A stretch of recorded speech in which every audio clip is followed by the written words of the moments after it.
So I went to the University of Oregon and I studied in the Couples and Family Therapy Master's program, and I'll be graduating in June.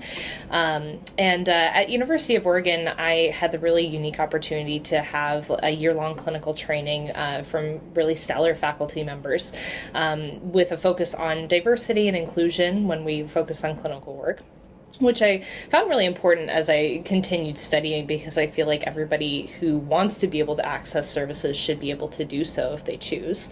And I also really valued that the university's clinical program focused a lot on strength and resiliency. So that shows up a lot in my work with clients, in that I feel like everybody has things that are really good about them and things that are going for them in their environment, and that's become a real forefront in my clinical work.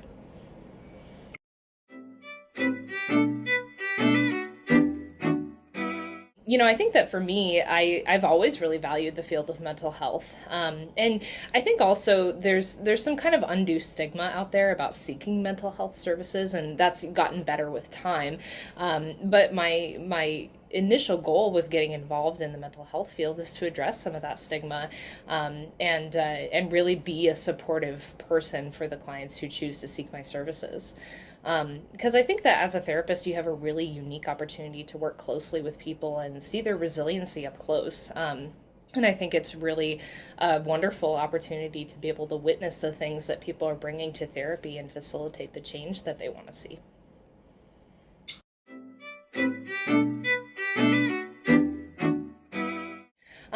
I'll start off by saying that I think that change can happen in a lot of different ways. I think that everybody is operating on their own personal timeline when you think about what's going on in their lives, and how change occurs for each individual person.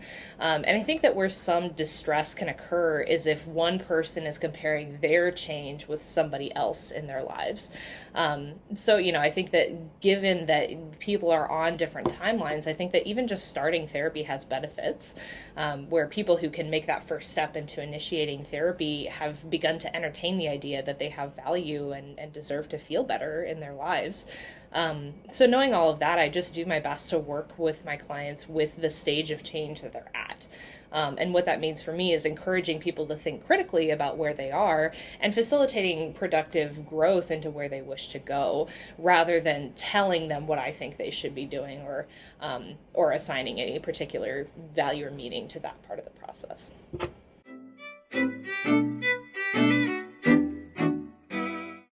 I really value working with everyone. I think that everyone brings something really unique to the table. And one of my favorite parts about being a therapist actually is learning about people's context and what makes them unique.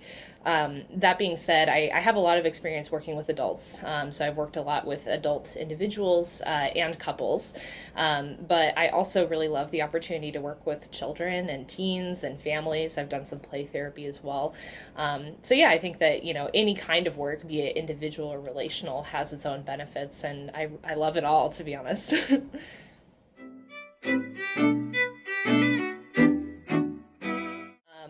I think that the focus becomes more of balancing perspectives in the room, and making it so that all the participants are there to hear each other rather than necessarily focusing on what I have to say as the therapist. And something that I'll touch on too here is that I think that starting either couples or family work can be kind of an intimidating process, especially because you're attending therapy with somebody else that you know.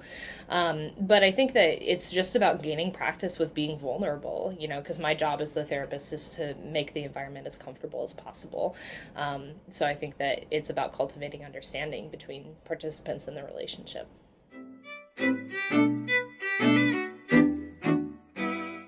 Since COVID came up, I've been finding that I'm working with a lot more people around anxiety and depression, and just kind of like base needs, like comfort or survival, things like that. And I think also what COVID has kind of brought out for us is that people are sitting with a lot more anxiety than maybe they used to, and I just kind of want to throw out there that that's a really normal experience given the pandemic that's been going on. So I've been seeing a lot of that, but before COVID and even now, I deal a lot with anxiety, depression, anger, trauma, relationship concerns. But really, I think if you zoom out, what that really boils down to is how the client's environment is impacting them and how they're impacting their environment.